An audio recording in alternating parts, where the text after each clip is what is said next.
जय श्री कृष्ण। आप सभी को उत्पन्ना एकादशी की हार्दिक शुभकामनाएं।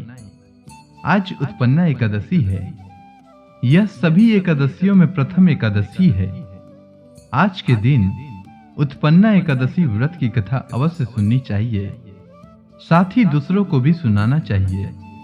इससे भगवान श्री हरि विष्णु अति प्रसन्न होते हैं। तो आइए सुनते हैं उत्पन्ना एकादशी व्रत कथा। सूत जी कहते हैं, हे ऋषियों, इस व्रत का वृतांत और उत्पत्ति प्राचीन काल में भगवान श्री कृष्ण ने अपने परम भक्त युधिष्ठिर से कही थी। वही मैं तुमसे कहता हूं, ध्यान पूर्वक सुनो। एक समय युधिष्ठिर ने भगवान श्री कृष्ण से पूछा था कि एकादशी व्रत किस विधि से किया जाता है और उसका क्या फल प्राप्त होता है। उपवास के दिन जो क्रिया की जाती है, आप कृपा करके मुझसे कहिए।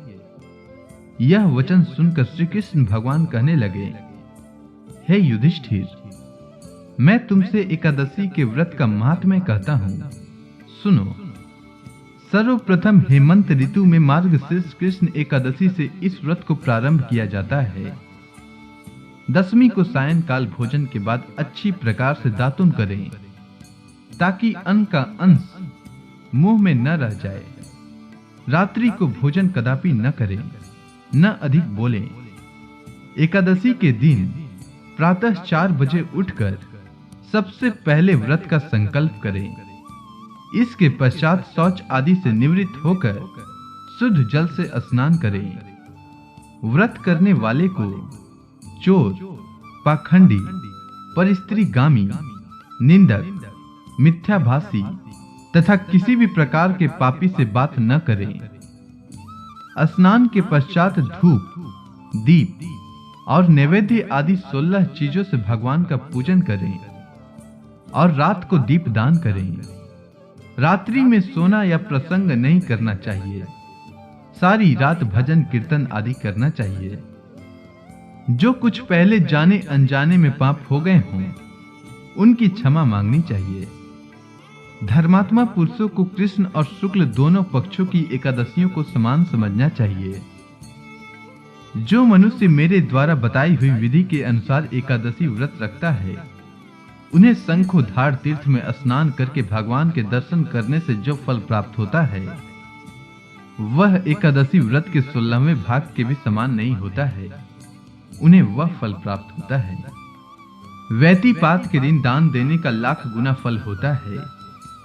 संक्रांति से 4 लाख गुना तथा सूर्य चंद्र ग्रहण में स्नान दान से जो पुण्य प्राप्त होता है, वही पुण्य एकादशी के दिन व्रत करने से मिलता है। अश्वमेध यज्ञ करने से 100 गुना तथा 1 लाख तपस्वियों को 60 वर्ष तक भोजन कराने से 10 गुना, 10 ब्राह्मणों अथवा 100 ब्रह्मचारियों को भोजन कराने से और 1000 गुना पुण्य भूमि दान करने से होता है। उससे 1000 गुना पुण्य कन्या दान से प्राप्त होता है। इससे भी 10 गुना पुण्य विद्या दान से होता है। विद्या दान से 10 गुना पुण्य भूखे को भोजन कराने से होता है। अन्न दान के समान इस संसार में कोई ऐसा कार्य नहीं जिससे देवता और पितर दोनों तृप्त होते हों, परंतु एकादशी के व्रत का पुण्य सबसे अधिक होता है। 1000 यज्ञों से भी अधिक इसका फल होता है। इस व्रत का प्रभाव देवताओं को भी दुर्लभ है। रात्रि को भोजन करने वाले को उपवास का आधा फल मिलता है और दिन में 1 बार भोजन करने वाले को भी आधा ही फल मिलता है। जबकि निर्जल व्रत रखने वाले का महात्म्य तो देवता भी वर्णन नहीं कर सकते। युधिष्ठिर कहने लगे, हे भगवान, आपने हजारों यज्ञ और लाख गौदान को भी एकादशी व्रत के बराबर नहीं बताया, सो यह तिथि सब तिथियों में उत्तम कैसे हुई बताइए। भगवान कहने लगे, हे युधिष्ठिर, सतयुग में मूर नाम का एक दैत्य उत्पन्न हुआ। वह बड़ा बलवान और भयानक था। उस प्रचंड दैत्य ने इंद्र, आदित्य, वसु, वायु, अग्नि सभी देवताओं को पराजित करके भगा दिया। तब इंद्र सहित सभी देवताओं ने भयभीत होकर भगवान शंकर से सारा वृतांत कहा और बोले, हे कैलाशपति, मूर दैत्य से भयभीत होकर सब देवता मृत्यु लोक में फिर रहे हैं। तब भगवान शिव ने कहा, हे देवताओं, तीनों लोकों के स्वामी भक्तों के दुखों का नाश करने वाले भगवान विष्णु की शरण में जाओ, वही तुम्हारे दुखों को दूर कर सकते हैं। शिव जी के ऐसे वचन सुनकर सभी देवता क्षीर सागर में पहुंचे। वहां भगवान को शयन करते देख हाथ जोड़कर उनकी स्तुति करने लगे। वे बोले, हे देवताओं द्वारा स्तुति करने योग्य प्रभु, आपको बारंबार नमस्कार है। देवताओं की रक्षा करने वाले मधुसूदन, आपको नमस्कार है। आप हमारी रक्षा करें। दैत्यों से भयभीत होकर हम सब आपकी शरण में आए हैं। आप इस संसार के कर्ता, माता पिता, उत्पत्ति और पालन करता और संहार करने वाले हैं। सबको शांति प्रदान करने वाले हैं। सबके पितामह ब्रह्मा, सूर्य, चंद्र, अग्नि, सामग्री, होम, आहुति, मंत्र, तंत्र, जप, यजमान, यज्ञ, कर्म, कर्ता और भोक्ता भी सब आप ही हैं। आप सर्वव्यापक हैं। आपके सिवा तीनों लोकों में चर तथा अचर कुछ भी नहीं है। हे भगवान, दैत्यों ने हमको जीतकर स्वर्ग से भ्रष्ट कर दिया है और हम सब देवता इधर उधर भागे भागे फिर रहे हैं। आप उन दैत्यों से हमारी रक्षा करें। इंद्र के ऐसे वचन सुनकर भगवान विष्णु कहने लगे, हे इंद्र, ऐसा मायावी दैत्य कौन है जिसने सब देवताओं को जीत लिया है? उसका नाम क्या है? उसमें कितना बल है और किसके आश्रय में है तथा उसका स्थान कहाँ है? यह सब मुझसे कहो। भगवान के ऐसे वचन सुनकर इंद्र बोले, हे भगवान, प्राचीन समय में एक नाड़ी जंग नामक राक्षस था। उसके महापराक्रमी और लोक विख्यात मूर नाम का एक पुत्र हुआ। उसकी चंद्रावती नाम की नगरी है। उसी ने सब देवताओं को स्वर्ग से निकालकर वहां अपना अधिकार जमा लिया है।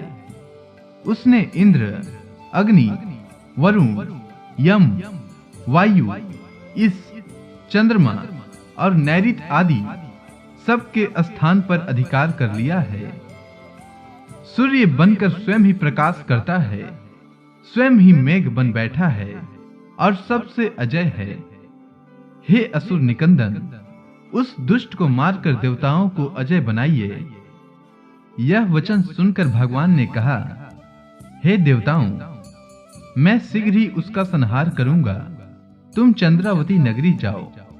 इस प्रकार कहकर भगवान सहित सभी देवताओं ने चंद्रावती नगरी की ओर प्रस्थान किया। उस समय दैत्य मूर सेना सहित युद्ध भूमि में गरज रहा था।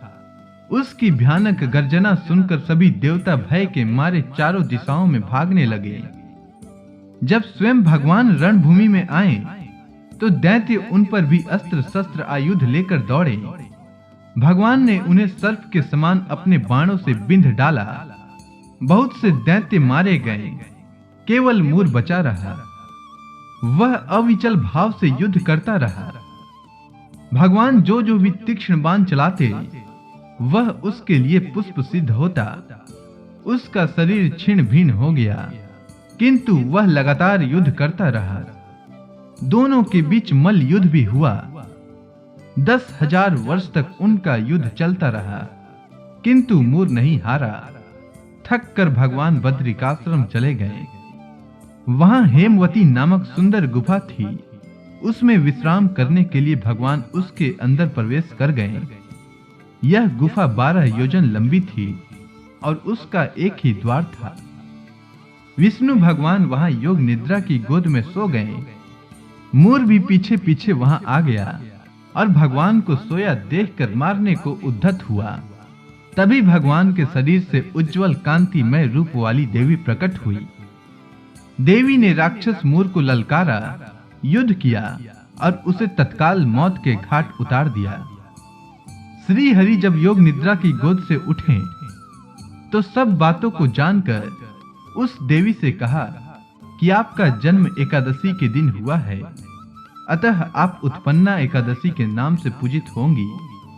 आपके भक्त वही होंगे जो मेरे भक्त हैं। तो इसी के साथ उत्पन्ना एकादशी व्रत की कथा समाप्त होती है। उम्मीद है आपको यह कथा अच्छी लगी होगी।